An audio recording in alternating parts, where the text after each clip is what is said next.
Bonjour à l'équipe de femmes expat, je suis Ralia, expatriée à Séoul, suite à une offre de mobilité professionnelle pour mon compagnon. Séoul est notre seconde expatriation. On vivait et travaillait tous les deux à Amsterdam auparavant. Cette aventure en Corée du Sud est intéressante. Seule ombre au tableau, trouver un travail pour ma part. Avec mes 15 années d'expérience en gestion contractuelle des projets à l'international, je pensais être suffisamment armée, mais que nenni. Entre les contraintes liées au statut du visa accompagnant, l'absence de réseaux professionnels locaux tournés vers les conjoints suiveurs et la barrière linguistique, je ne maîtrise pas encore suffisamment le coréen. Je commence à réaliser que trouver du travail ne sera pas chose aisée en Corée du Sud. Bonjour, c'est Alice.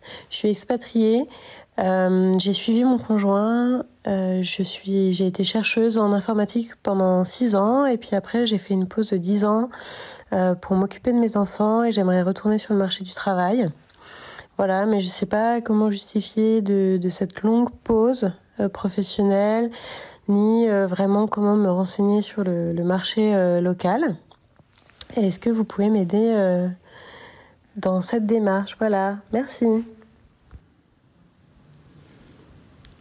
Est-ce que vous pouvez m'aider dans votre démarche? Bonjour Alice, bonjour Ralia, bonjour à vous toutes et à vous tous qui nous écoutez. Alice nous met un peu de pression là, hein, et donc pour répondre à sa question et qui est peut-être celle aussi de beaucoup d'entre vous qui nous écoutez aujourd'hui, soit pour redémarrer votre carrière à l'étranger parce que comme Alice vous avez fait une longue pause, soit pour la démarrer parce que vous arrivez seul ou dans le cadre d'un suivi de conjoint, ou peut-être pour la booster parce que vous êtes dans une impasse et vous dites que vous n'êtes pas là où vous voudriez être. Alors pour vous accompagner dans cette démarche, comme dit joliment Alice, nous avons invité un panel d'experts que je vais vous présenter. Alors je reçois aujourd'hui avec plaisir Jean-Pierre Di Giorgio, qui est directeur général du Collège Sévigné, que vous avez peut-être déjà vu dans une de nos émissions. Il est aussi maître de conférence à l'université en lettres classiques. Jean-Pierre Di Giorgio, bonjour. Bonjour Alex. Et avec vous, on va parler, parce que c'est une des missions du Collège Sévigné, formation pour devenir enseignant. On accueille aussi Yann Laurent. Yann, bonjour. Yann est bonjour, directeur des admissions de l'executive MBA de Neoma Business School. Ça. Et tu es venu, Yann, avec Boutaina Ben Belgassem, qui est apprenante à cette executive MBA de Neoma Business School, après une brillante carrière. Boutaina n'est pas encore très âgée, mais elle a déjà un beau track record en Tunisie, en Inde et en France. Bonjour Alix. Et puis nous avons aussi, pour répondre à toutes vos questions, Delphine Renard, qui est executive coach dans la Coach Academy d'Expat Communication, donc experte à la fois en formation et accompagnement interculturel et en accompagnement de ceux qui cherchent du travail à l'étranger. Bonjour Alix. Bonjour Delphine, donc c'est top de vous avoir tous ici pour répondre. Donc vous qui nous écoutez, évidemment, tout ça sera le plus utile possible pour vous si vous nous posez des questions et on fera de notre mieux pour y répondre. On a déjà les questions de Ralia, d'Alice et quelques autres.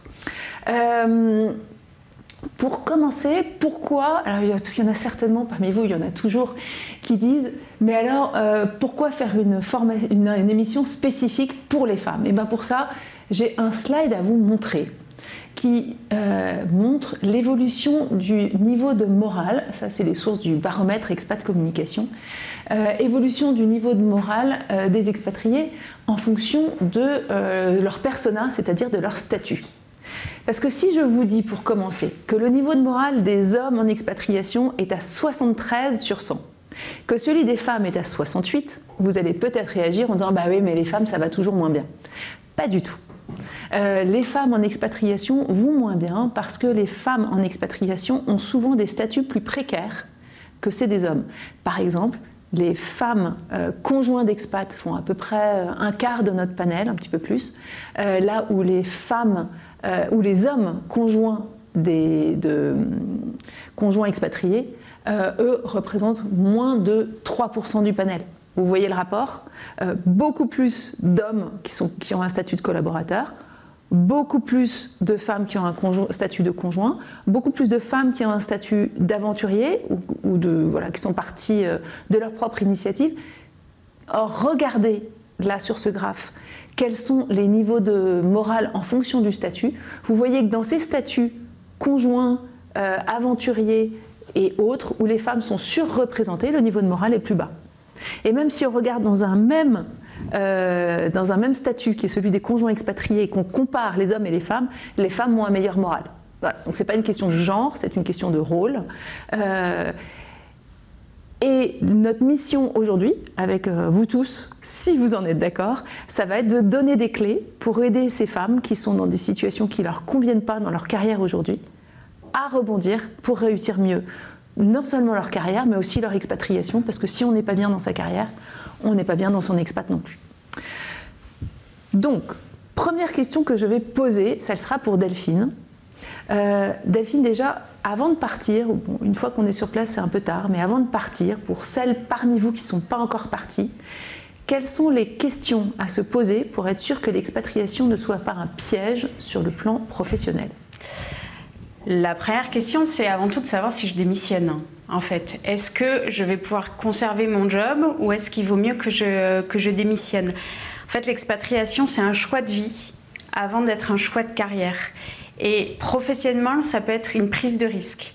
Donc, on choisit de démissionner et dans ce cas-là, voilà, c'est une cause légitime de suivi de conjoint qui ouvrira des droits au chômage en rentrant. Mais on peut aussi envisager de garder son travail à distance. Donc ça, c'est la première question qu'on va se poser, c'est est-ce que je démissionne ?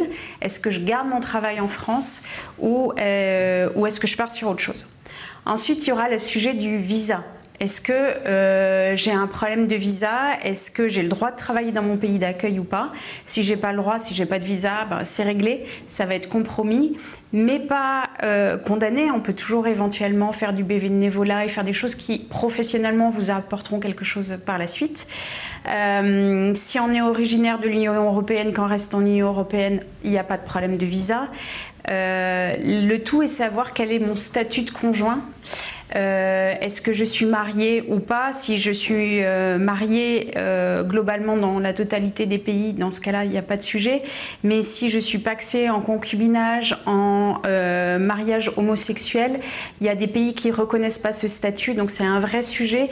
Il faut aller voir à ce moment-là sur le site de la Permits Foundation qui vous donne l'ensemble de ces renseignements pour savoir quel est votre statut, si vous pouvez travailler ou pas. Et également l'ambassade ou le consulat. On peut afficher le site, l'adresse du site de la Permits Foundation parce que c'est un petit trésor pour tous ceux qui partent dans le cadre d'un suivi de conjoint.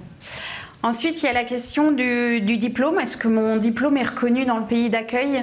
C'est vrai que les conjoints qui partent, et d'ailleurs la majorité d'entre eux partent avec un gros bagage universitaire. Enfin, puis qu'on soit conjoint ou pas. Et qu'on soit conjoint ou pas, c'est quand même des gens qui sont globalement bac plus 4, bac plus 5. Mais arrivant là-bas, on se retrouve parfois, même souvent, coincé avec notre problème de diplôme qui est reconnu ou pas. Il y a notamment dans les professions médicales, on est souvent amené à repasser des diplômes sur place.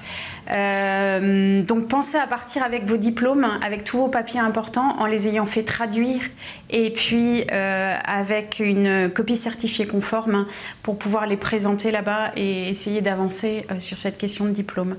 Ensuite, il y a le sujet de l'environnement géographique, familial. Est-ce que je suis dans un quartier d'affaires qui est très loin ou pas ? Les embouteillages dans certaines villes peuvent être tellement chronophage que ça peut être vraiment compliqué.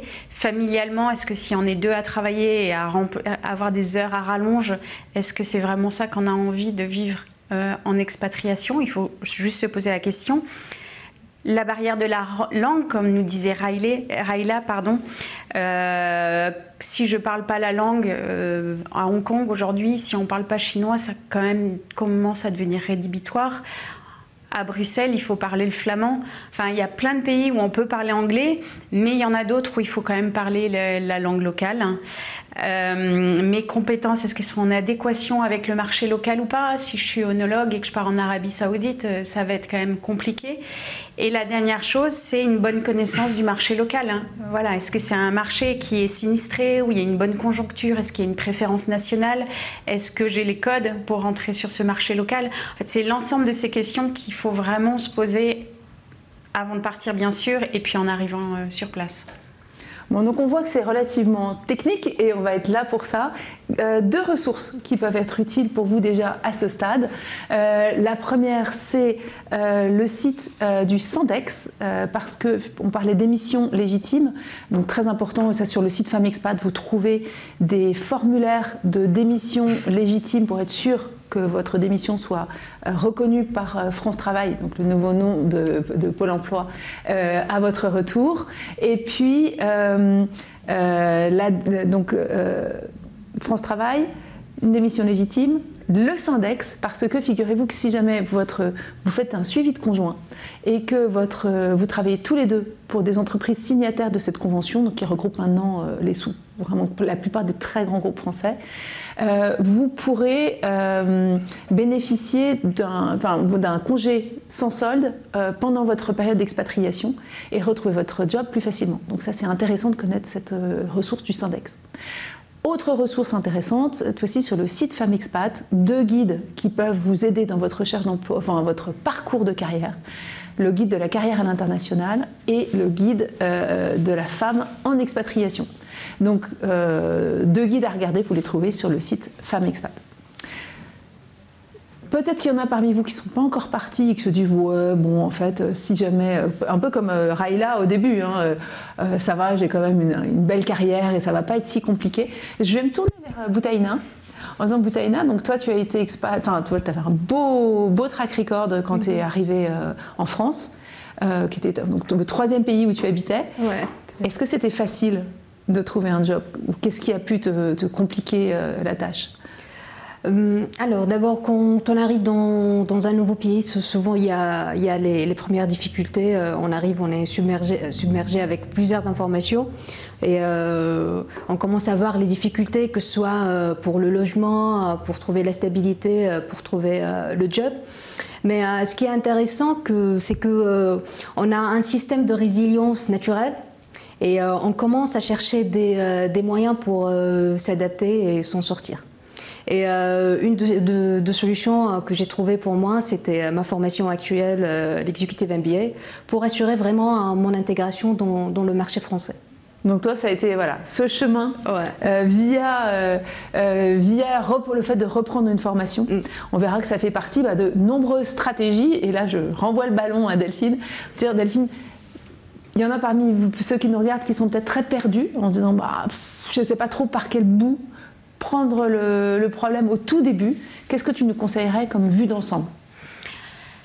La stratégie pour reprendre une activité, on est sur des questions importantes à se poser. Soit je garde mon job, soit je monte ma boîte, soit je cherche un nouveau travail, je me forme, ou je peux même me dire j'en profite. C'est un petit peu l'ensemble des questions qu'on peut se poser. Donc 5 solutions qui vont structurer la suite de notre propos. Exactement. Voilà. Donc, je garde mon job. Dans ce cas-là, il faut border un peu le cadre légal. Généralement, nos contrats de travail ont été faits sur du droit local. Il y a aussi l'aspect fiscal à garder. Et puis, il y a surtout la question du télétravail. Si je garde mon job, je vais être en télétravail, je vais être en distanciel. Alors, pour certaines professions ou certaines personnalités, ça marche très, très bien.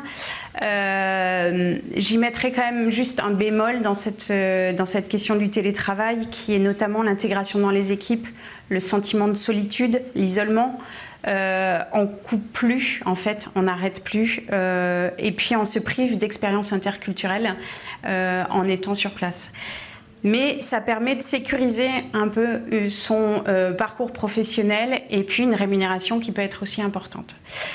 Alors, avant d'aller plus loin sur cette question du télétravail, je voudrais qu'on écoute un autre témoignage qui est celui de Pauline au Maroc, qui nous pose une question piège.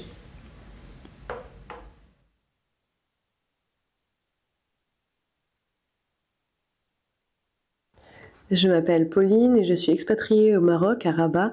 Je suis rédactrice freelance et journaliste depuis quelques années maintenant et je travaille principalement avec des clients basés en France. Donc j'ai choisi de me mettre sous le statut d'auto-entrepreneur en France. Mais c'est vrai que c'est pas toujours très facile de trouver les bonnes infos sur ces statuts, sur ce qu'on a le droit de faire ou pas, sur nos obligations fiscales vis-à-vis de la France et vis-à-vis de notre pays d'expatriation, sachant que moi je suis résidente fiscale à l'étranger et pas en France.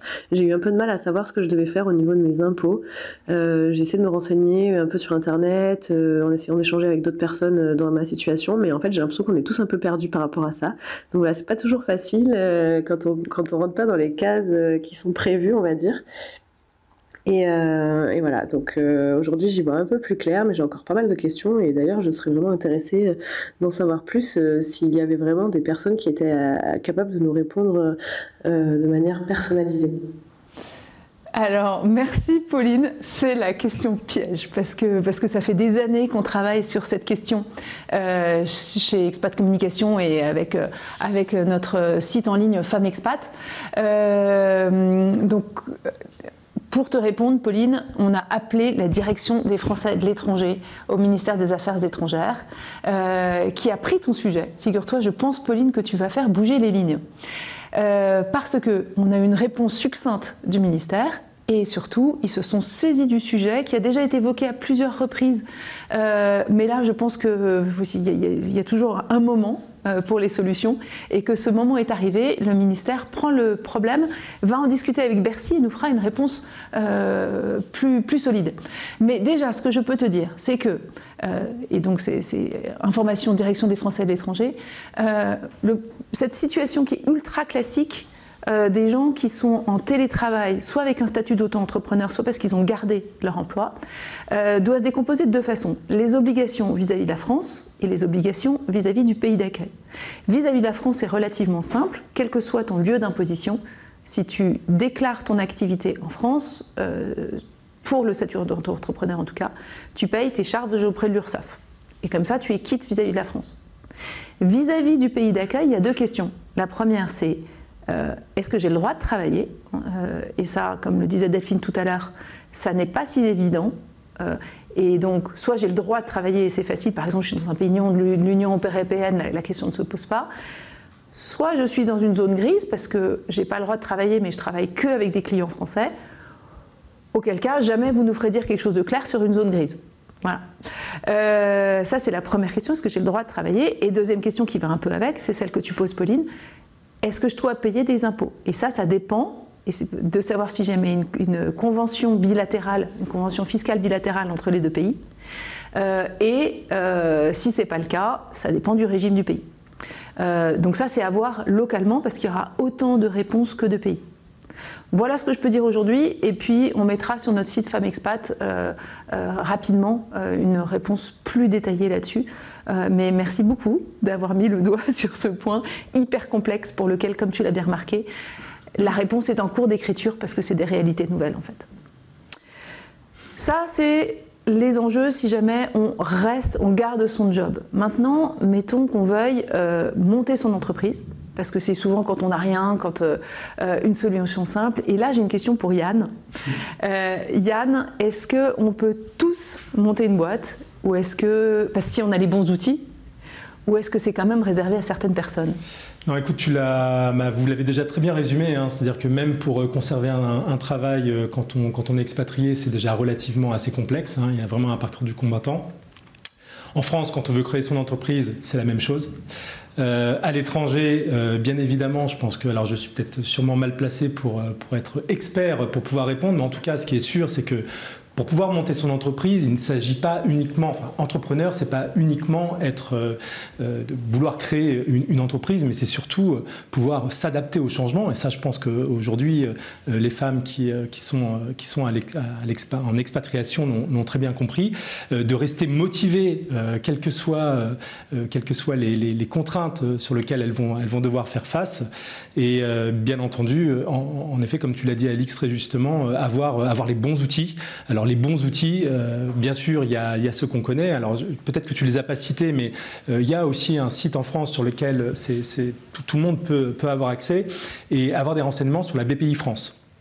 D'accord, donc je pense que ça c'est déjà une très bonne base, mais après derrière, oui en effet, je pense que certains outils sur justement les complexités, comment fonctionnent certains marchés à l'étranger, que ce soit comme on a vu en Corée du Sud ou bien dans d'autres pays, je pense qu'en effet quand on arrive à s'informer avant ou pendant ce laps de temps de création, je pense que ça peut être très intéressant. Surtout qu'en plus la création d'une entreprise, alors si je regarde en France, c'est peut-être pas le cas dans tous les autres pays, mais il y a une certaine durée, et qu'est-ce qu'on fait pendant cette durée? Donc il y a aussi la question qu'on pourrait se poser, savoir si pendant ce temps-là, on ne pourrait pas entamer une formation et justement challenger son idée de départ d'entrepreneuriat.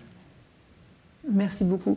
Delphine, de ton expérience de coach, des conseils aussi pour avoir le bon positionnement si jamais on veut basculer sur ce côté entrepreneur? En fait, c'est... D'abord, il y a une question de rapport à l'échec. En fait, c'est positif. Merci. Non, pas du tout. Effectivement, si on accepte d'y aller, d'y foncer, c'est une question de personnalité et de se dire, en fait, il faut y aller, il faut oser, on y va, et peut-être que ça marchera pas, et c'est pas grave. Parce qu'au moins, on aura la fierté d'avoir essayé, on aura la fierté d'y être allé, et puis on apprend quelque chose de chaque expérience. Donc, si on a vraiment cette volonté d'y aller, de monter une structure, quelque chose qu'on a réfléchi, qu'on a mûri, ce départ à l'étranger et une autre opportunité, mais il faut y aller. Voilà, on se met vachement de barrières en fait. Et c'est dommage parce que partir à l'étranger, c'est aussi faire tomber ces barrières et on se donne beaucoup plus d'autorisation en partant et en étant à l'étranger, donc il faut en profiter. Après, tout le monde n'a pas une âme d'entrepreneur, mais celles qui l'ont et qui ont envie d'y aller, allez-y. Et puis si ça marche, génial. Et puis si ça ne marche pas, tant pis, ça sera l'occasion de faire autre chose. Voilà. Mais voilà, les femmes qui y vont et qui lancent ce genre d'entreprise à l'étranger ont souvent une énergie et un enthousiasme qui est hyper important et qui est hyper porteur et ça contribue à la réussite. Merci Delphine, je crois que c'est très important ce dernier point. Question pour Boutaina.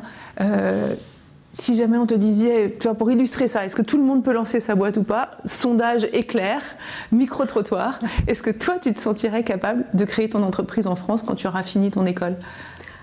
Oui, je pense oui. À travers la formation, toutes les compétences qu'on a acquises durant le parcours du MBA, je pense oui. Et ça te tente? Ouais, parce que durant le MBA, il y a tous les projets, tous les échanges avec les autres étudiants, avec les profs.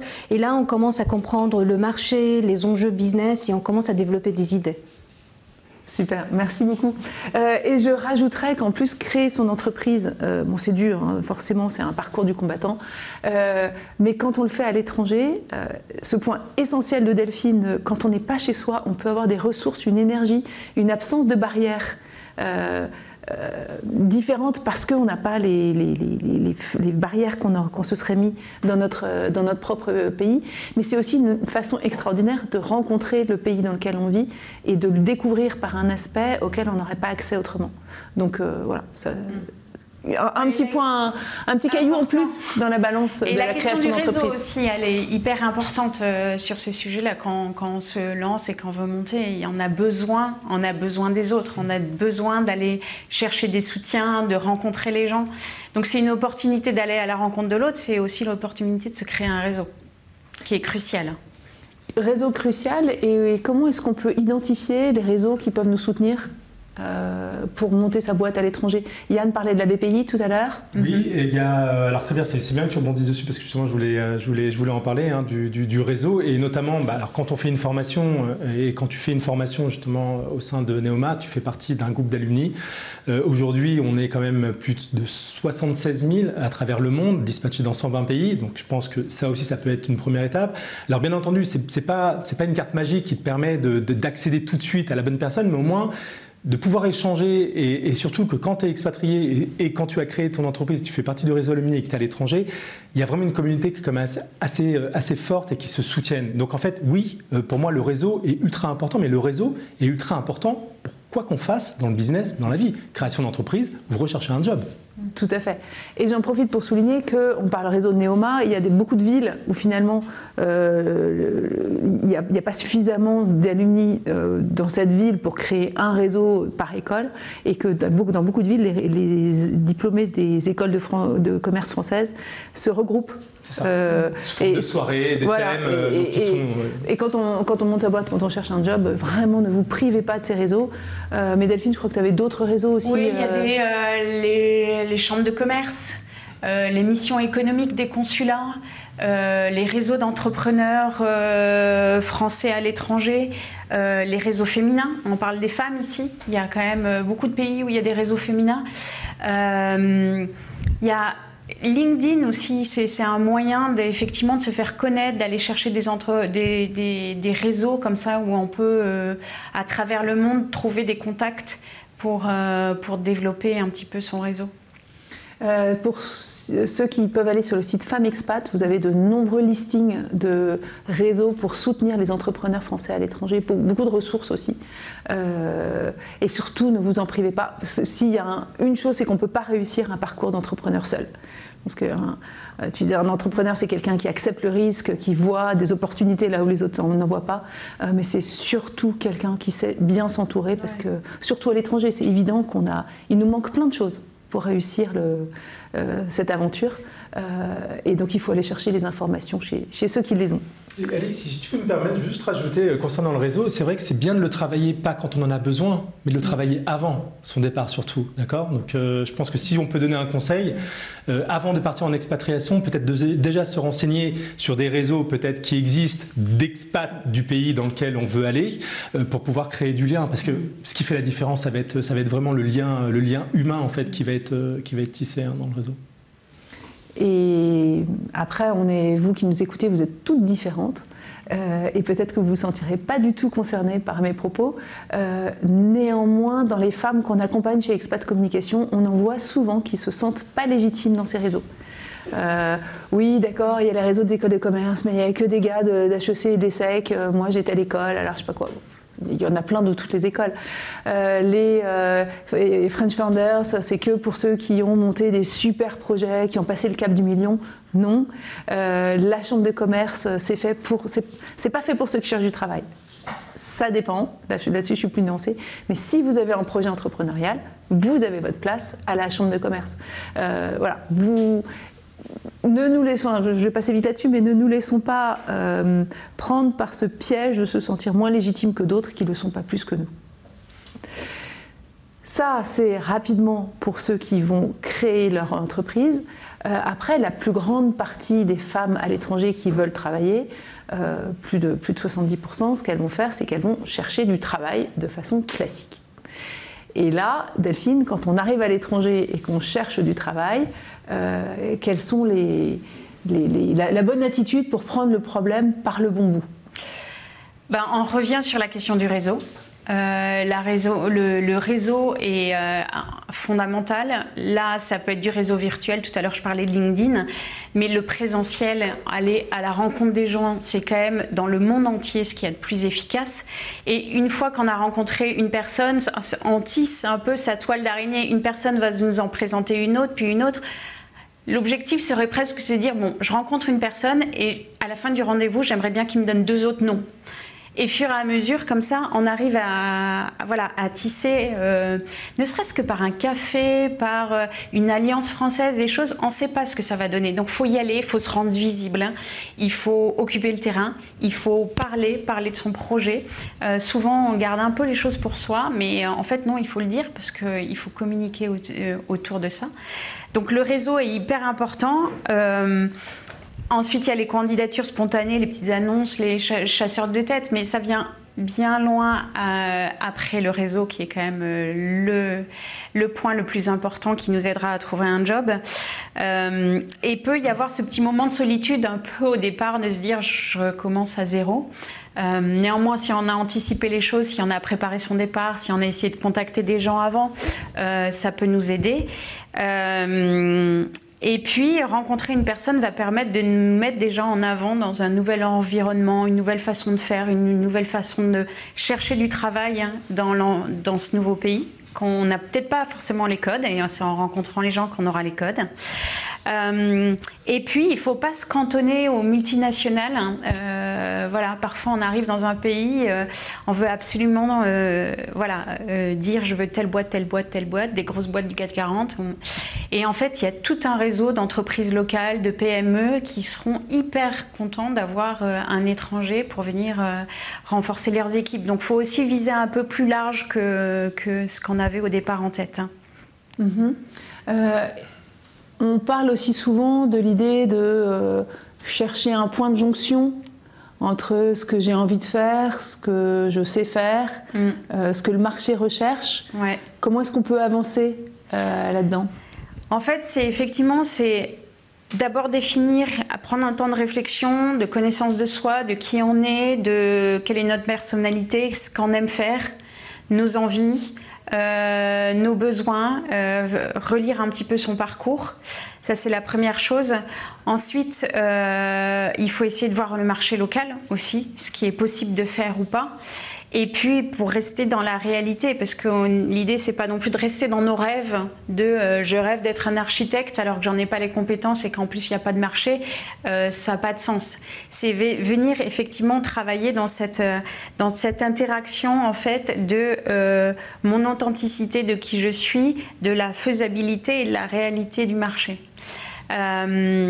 Et puis, donc ça, c'est un premier temps de réflexion qu'on peut faire seul ou accompagné. C'est tout l'objet du coaching, parce que parfois, on a un peu la tête dans le guidon et ce travail sur soi, c'est hyper difficile de le faire tout seul et on a souvent besoin de quelqu'un à nos côtés pour le faire. Et puis, on a un temps de mise en action. Il faut se donner des objectifs, il faut y mettre de l'énergie, il faut se donner moyen d'y arriver. Et là encore, l'accompagnement type coaching peut nous challenger, peut venir nous chercher pour essayer d'atteindre nos objectifs. Et ça, c'est le travail d'Expat Communication, qui est un accompagnement global. Et sur mesure, parce qu'en fait, on est expert de tous les sujets de l'expatriation, donc c'est tous les tenants et les aboutissants de prendre notre situation aujourd'hui où elle en est. Est-ce que je suis célibataire, aventurière, mère de famille, est-ce que je veux monter une boîte? Enfin, on prend tout ça en considération pour pouvoir aller accompagner cette femme, cette personne là où elle a envie d'aller. Est-ce que tu vois des métiers plus typiques pour les femmes françaises qui arrivent à l'étranger? On parle tout le temps de French taste, French tech, French touch. Donc French tech, pas besoin d'expliquer. Taste, ce serait autour de la cuisine, de la gastronomie, et touch autour de la mode, etc. Ou est-ce qu'il y a des métiers plus classiques pour les femmes qui partent à l'étranger, femmes françaises qui partent à l'étranger? Donc il y a effectivement tous les métiers dont tu viens me parler, mais il y a aussi, je vois beaucoup des personnes tournées vers l'enseignement, des femmes qui d'abord ont cette fibre de l'accompagnement et qui est essentielle, mais qui en plus vont pouvoir, quel que soit le pays où elles sont, pouvoir exercer. Et c'est vrai que l'enseignement est un des métiers qui marche bien, qui fonctionne bien. Après, ça dépend aussi peut-être des zones, mais il y a aussi les métiers médicaux, en tout cas social, médico-social, d'accompagnement aussi qui fonctionnent bien. Avec cette grosse limite de la reconnaissance des diplômes. Avec cette grosse limite de la reconnaissance des diplômes, oui, effectivement. Et on parlait d'éducation, et ça va faire une jolie transition. Quelques chiffres du baromètre Expat Communication qui sont marrants. La formation la plus classique qu'on mesure chez les femmes françaises qui s'expatrient, c'est le marketing. Ça, c'est la formation. Le métier le plus exercé, c'est l'enseignement. Et donc, comme on a la chance d'avoir Jean-Pierre Di Giorgio, qui est directeur du Collège Sévigné, qui est un collège qui forme les enseignants, pourquoi est-ce qu'on devient si souvent enseignant quand on est une femme et qu'on habite à l'étranger ? Alors, parce que effectivement, comme ça a été dit précédemment, on arrive à l'étranger, on est porteuse de compétences et de diplômes. Et l'enseignement est un métier où l'on peut arriver en ayant d'autres compétences que celles d'enseignant, compétences que l'on peut adapter. Et donc, c'est un exercice qui peut attirer des personnes qui n'étaient pas forcément formées ou prêtes pour cela, mais qui vont trouver de quoi finalement s'épanouir dans un nouveau contexte. Parce qu'effectivement, un des maîtres mots un des piliers de la stratégie de l'expatrié, c'est l'adaptation, l'adaptabilité. J'arrive dans un nouveau pays, qu'est-ce que je peux faire? Qu'est-ce que je sais faire? Ah tiens, je suis ingénieur, je suis dans le marketing. Tiens, ça se convertit, ça se traduit dans le monde de l'enseignement. Donc oui, c'est l'une des perspectives les plus attirantes lorsqu'on vient d'ailleurs et qu'on est soi-même porteur de compétences. Oui, avec en plus un enjeu particulier pour, pas forcément les femmes, en tout cas les mères ou les parents, c'est qu'on arrive souvent avec nos habitudes françaises je vais laisser mon petit à l'école, en pré-école le matin à 8h et le récupérer à 6h le soir. Et puis pendant les vacances, je le laisserai soit au centre aéré, soit aux grands-parents. Quand on arrive à l'étranger, les rythmes scolaires peuvent être beaucoup plus adaptés, alors, je ne sais pas s'il faut le dire comme ça, hein, mais peut-être aux besoins de l'enfant ou à un autre type de pédagogie, on va dire, où l'enfant commence à 8h et s'arrête à 1h. Où pendant les vacances, tout à coup, il n'y a plus de structure de garde et où l'équilibre de se dire je vais le laisser à quelqu'un d'autre est peut-être plus compliqué quand on n'habite pas dans son pays et qu'on n'a pas tout le socle familial ou social qui peut nous aider. Et dans ce cas-là, je pense que c'est une des raisons aussi pour lesquelles tant de femmes à l'étranger basculent du côté de l'enseignement, parce que ça leur donne une flexibilité dont elles ont besoin pour élever leurs enfants dans ce contexte international qui est parfois un peu exigeant. Et ça va nous emmener vers une dernière partie qui est celle de la formation. Donc, trouver un job, certes, mais on peut se dire que soit pour accéder à ce job, il faut une formation, soit je profite de mon expatriation, comme le disait Delphine tout à l'heure, pour faire d'autres choses, faire du bénévolat. On va se retrouver dans le cas d'Alice tout à l'heure qui disait j'ai une longue pause et il faut que je remette le pied à l'étrier, ou je veux devenir prof. Mais prof, Jean-Pierre, il faut une formation. Enfin, il y a un concours à passer en tout cas pour devenir prof. Ah oui, pour être en tout cas titulaire de son poste, il y a un concours à passer et c'est comme ça qu'on est le plus facilement recruté. On peut enseigner sans être titulaire? On peut enseigner sans être titulaire, oui, oui. On peut être recruté à l'étranger, par exemple, sur ce qu'on appelle un contrat local. Mais votre poste est plus précaire, vous n'êtes pas rémunéré comme les autres, vous n'êtes pas reconnu comme les autres. Et puis on peut aussi commencer en contrat local et, depuis son contrat local, passer les concours. Ce qu'on appelle les concours internes. Une fois que vous avez exercé un certain nombre de mois ou d'années, vous avez un concours dédié pour des gens qui ont déjà un peu d'expérience en local. Alors concours, moi j'ai en tête CAPES ou Agreg. Oui, ce sont les deux grands concours, ou professeur des écoles pour le premier degré, et puis pour le second degré, donc collège et lycée, on peut passer soit le CAPES, soit l'agrégation, en externe ou en interne si on a déjà commencé à exercer. Et c'est des concours qui sont différents pour le privé ou pour le public?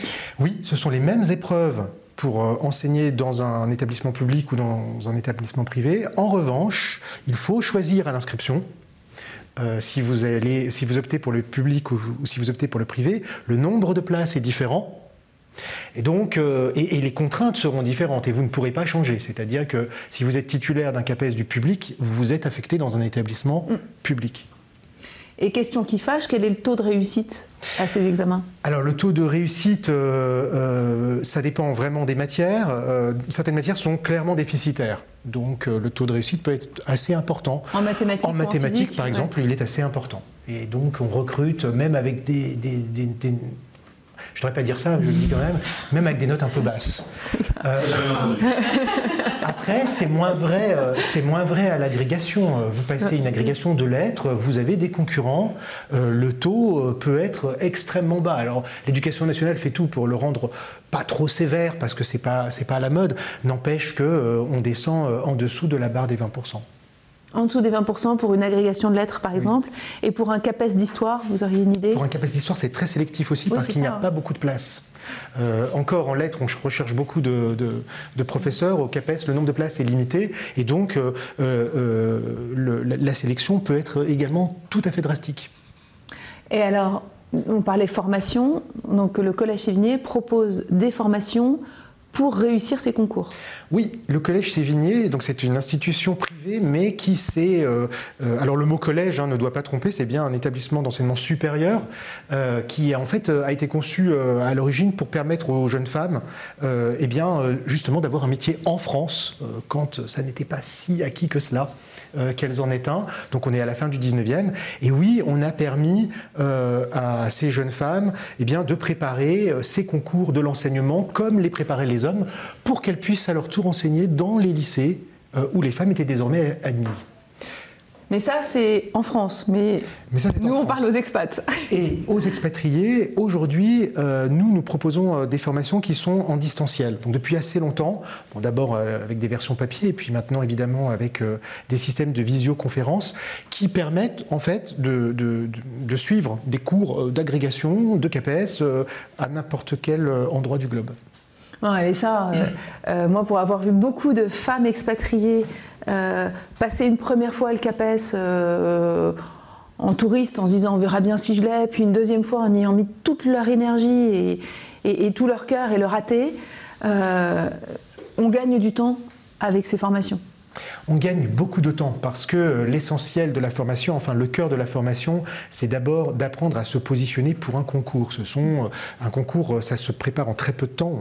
Entre le moment où les programmes tombent et puis le moment où les épreuves arrivent, il y a très peu de temps. Et ce dont vous avez besoin, c'est de comprendre ce que l'on attend exactement de vous. Et donc, ce sont les codes qu'il faut apprendre. On gagne du temps quand on a bien compris de quoi il s'agit. Voilà, donc voilà. Bon, le but aujourd'hui, c'est de vous proposer des ressources pour mieux réussir votre carrière. Si jamais vous pensez à l'enseignement, ces formations du Collège Sévigné peuvent vous faire gagner du temps, de l'énergie et de la confiance en vous. Je parle d'expérience. Mais tout le monde ne veut pas devenir enseignant. Je crois qu'il n'y a rien de pire que de devenir enseignant par opportunisme pur, mais sans en avoir la fibre. Il y a plein d'autres métiers qui peuvent vous attendre.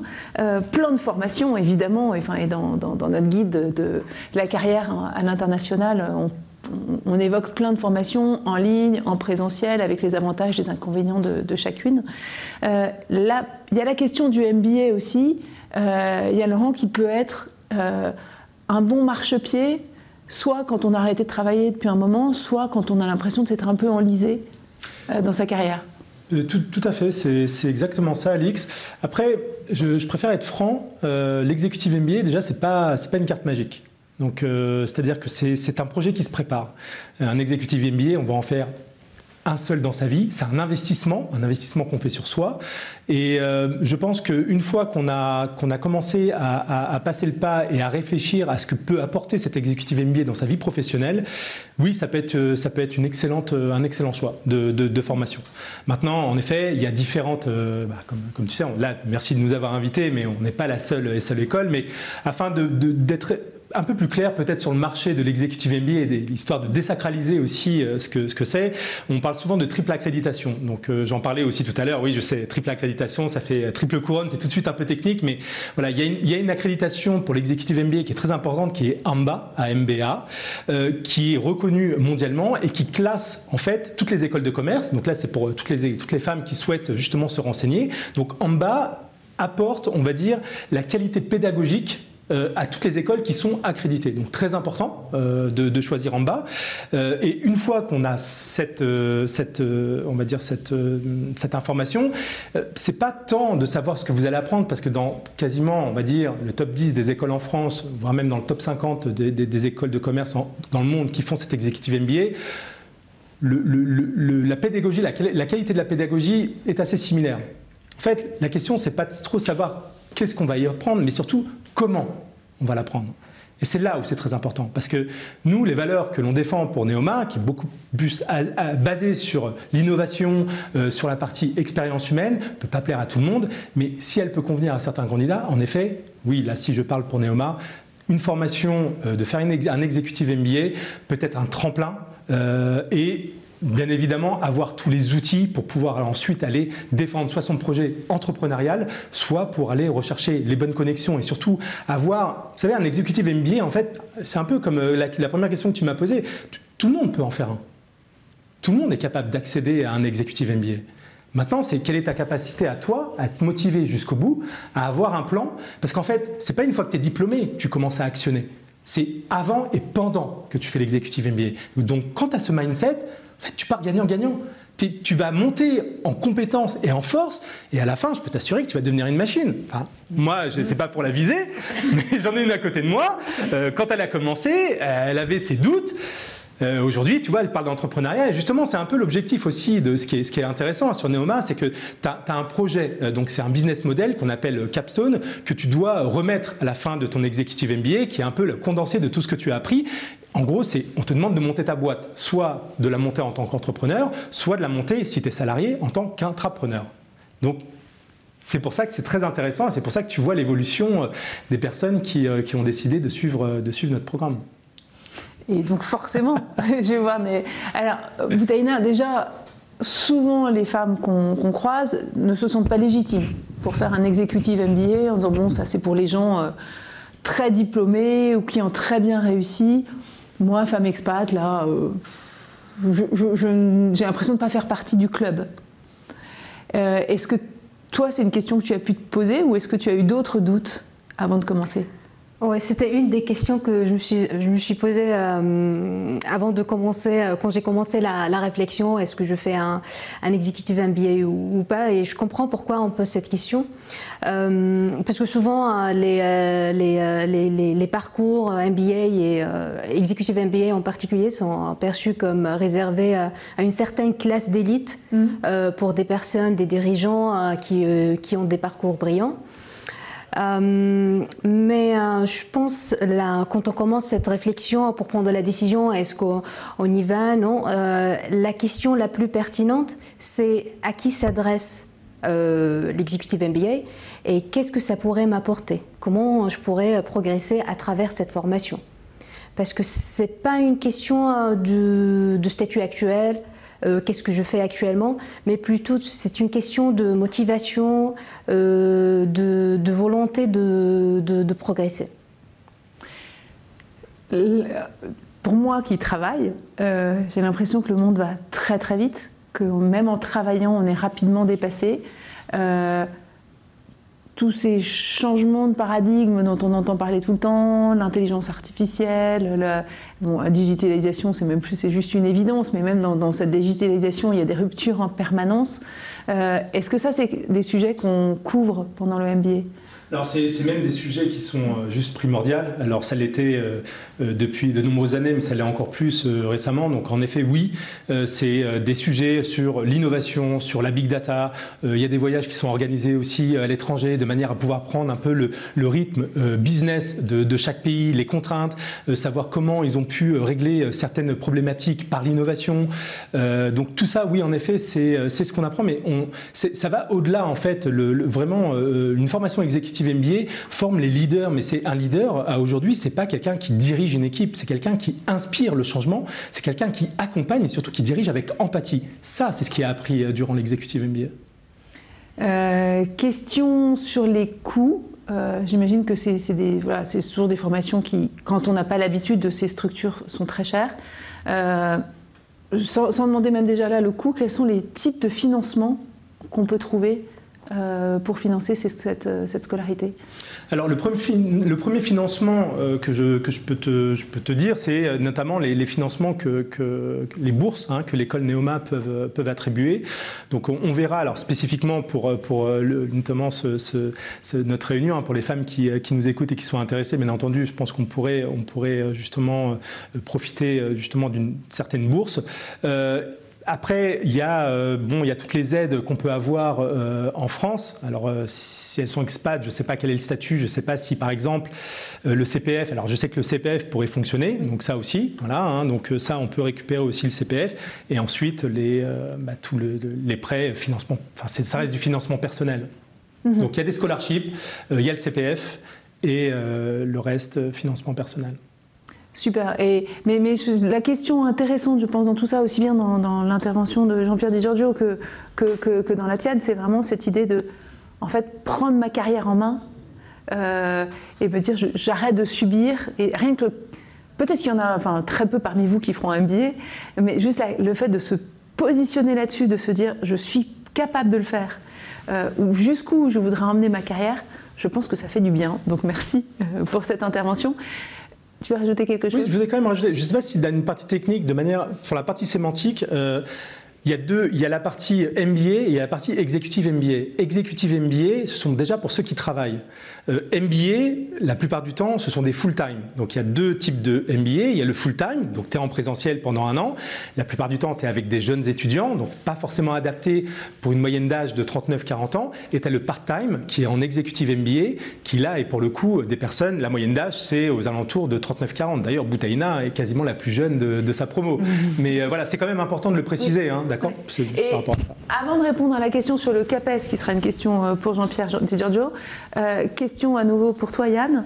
Quelqu'un nous demande si jamais son entreprise peut financer son tout ou partie de son exécutif MBA. La réponse est oui. Alors oui, ça arrive. Alors ça arrive malheureusement pas assez souvent, hein, parce que c'est ce que je déplore en fait, surtout en France, hein, de pas tirer ces salariés ou du moins certains employés ou certains personnels qui sont vraiment identifiés comme des potentiels.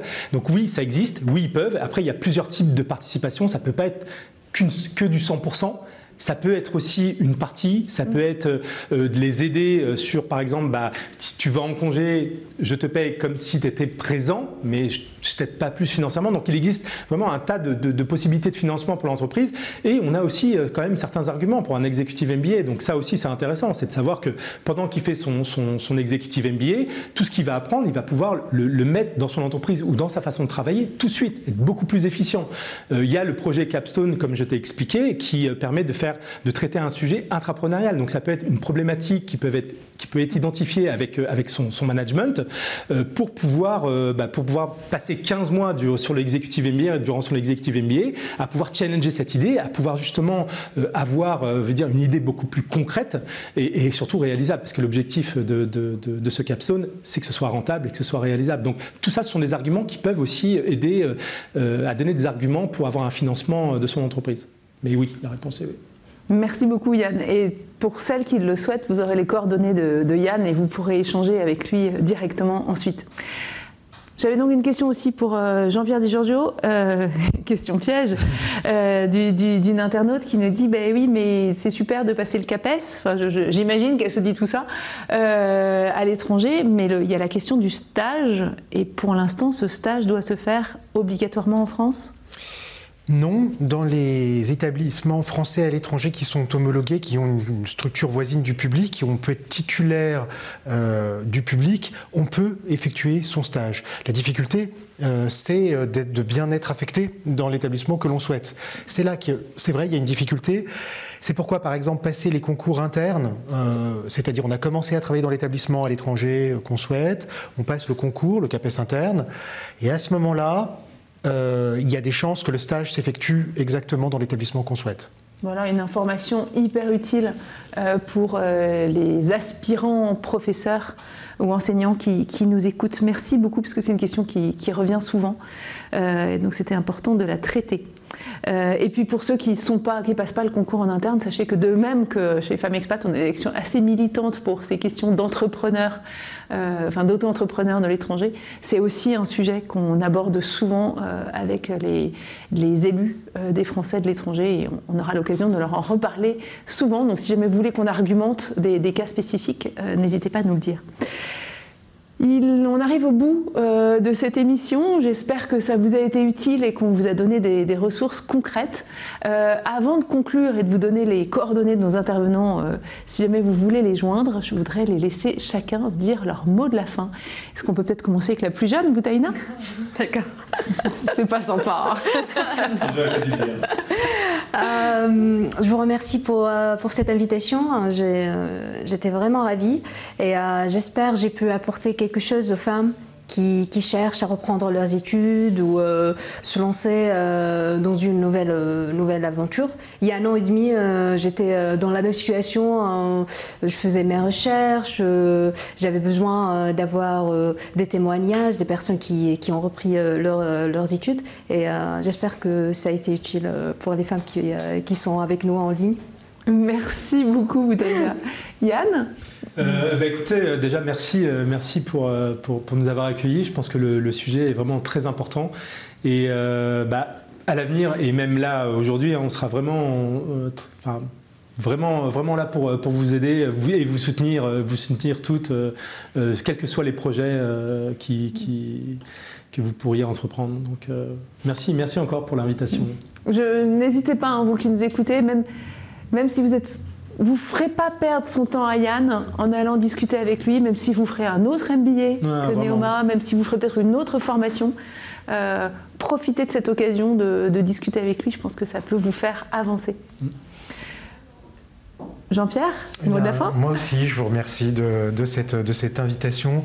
Alors, comme mot de la fin, moi, je pense à un poète. Le poète René Char a écrit « Notre héritage n'est précédé d'aucun testament ». Ça veut dire que on a reçu des choses, on a notre formation, on a notre passé. Ça ne dit pas tout à fait ce que va être notre avenir. On peut s'en charger, rien n'est écrit. Vous êtes à l'étranger, vous avez des opportunités et peut-être un récit que vous ne connaissez pas. Et donc, ce que dit le poète, c'est ne vous fiez pas à votre testament, écrivez le futur, n'ayez pas peur de la reconversion, n'ayez pas peur de l'aventure. Moi, je crois que je vais embaucher Jean-Pierre Di Giorgio dans la Coach Academy d'Expat Communication. Il nous faut des poètes. Merci beaucoup. Delphine, le dernier mot sera pour toi. Eh ben, c'est tellement vrai. Merci beaucoup pour cette citation. Rien n'est écrit et en fait, tu disais tout à l'heure de ne pas subir les choses. Merci de mettre en focus sur les femmes. C'est hyper important pour nous chez Expat Communication. Parce que en fait, l'idée c'est de prendre sa carrière en main et de se poser la question d'abord, est-ce que j'en ai envie ? Est-ce que je le fais pour moi? Est-ce que je le fais par convention sociale? Est-ce que je le fais pour mon conjoint, pour ma famille? Est-ce que moi j'en ai fondamentalement envie? Et si j'en ai envie, d'y aller, mais de se dire qu'il y a peut-être aussi des moments dans la vie où on a l'impression qu'on fait des bonds en avant, des moments où on a l'impression de stagner, des moments où on a l'impression de reculer. La vie est hyper longue, rien n'est écrit et aujourd'hui, ce qui est peut-être pas complètement ajusté, on peut essayer de faire en sorte d'ajuster un peu les choses et si ça correspond pas exactement à ce qu'on veut pour le moment dans notre vie professionnelle, dans notre carrière, on va retirer de cette expérience des choses qui vont nous aider et qui vont vous aider vers le futur pour continuer à écrire cette carrière et aller de l'avant. Donc c'est vraiment de se dire construire, bâtir maintenant et puis le bâtir pour le futur avec toute l'énergie et la volonté qu'on a envie d'y mettre. Voilà. Merci Delphine pour cette belle conclusion. On ne reste pas seul, mesdames les femmes expats. Vous avez vu qu'il y a plein de ressources. Vous pouvez contacter nos intervenants. Vous pouvez aller sur le site Femmes Expat ou dans le groupe Facebook et si jamais vous partagez vos questions, vos doutes, vos coups de gueule, vous verrez que ça parle à tout le monde et que vous aurez beaucoup de réponses.